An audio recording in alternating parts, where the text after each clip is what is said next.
우크라이나 8개월 만에 헤르손 탈환. 러시아군 재정비. 우크라이나 소식입니다. 러시아가 침공 직후 점령했던 곳이죠. 우크라이나 남부 헤르손을 우크라이나가 8개월 만에 탈환했습니다. 헤르손 탈환이 어떤 의미가 있는지, 앞으로 전쟁은 어떻게 전개될지 특파원 연결해 알아보겠습니다. 김규수 특파원, 헤르손주는 러시아군이 대부분 장악했었는데 이번에 그 중헤르손시를 탈환한 거죠. 그렇습니다. 헤르손주의 주도 헤르손시를 우크라이나군이 수복했습니다. 먼저 젤렌스키 우크라이나 대통령의 말 들어보시죠. 러시아는 10만 명이 넘는 민간인에 이어 지난 9일 군대 철수 명령을 내려 어제 철수를 완료했다고 밝혔습니다. 이틀 만에 완전 철수가 쉽지 않은 일이니만큼 러시아의 매복 전술이 아닌지 의심도 됐습니다.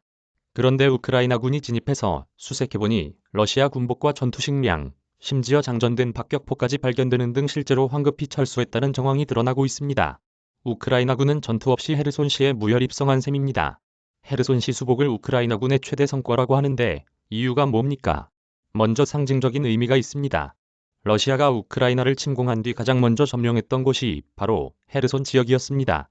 그 지역의 주도 헤르손시를 수복했는데 아예 적군이 전투를 포기하고 도주하게 만들며 탈환했다는 게 의미가 커 보입니다. 게다가 헤르손시와 헤르손주는 그야말로 전략적 요충지입니다. 지도에서 보이듯이 흑해와 연결돼 있고 러시아가 2014년 강제 병합한 크림반도 코앞입니다.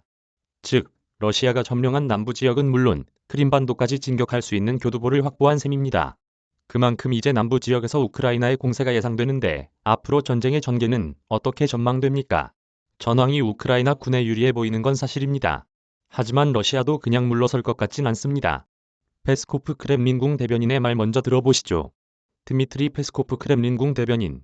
헤르손은 러시아 연방의 영토이고 법적으로도 확실합니다. 바뀌는 건 없고 있을 수도 없습니다. 러시아군은 헤르손에서 물러나면서 헤르손시 동쪽 드니프로강 건너편에 새로운 방어선을 구축했습니다. 퇴각하며 드니프로 강을 건너는 헤르손시의 유일한 교량도 폭파했습니다. 조금이나마 시간을 벌며 전력 재정비를 하는 것으로 보입니다. 하지만 우크라이나는 올해 안에 헤르손주 전체를 탈환하겠다는 계획이어서 대규모 전투가 벌어지는 건 시간 문제라는 관측입니다. 지금까지 베를린에서 전해드렸습니다. 촬영 김영환 영상 편집. 이용 그래픽. 김석훈 자료조사.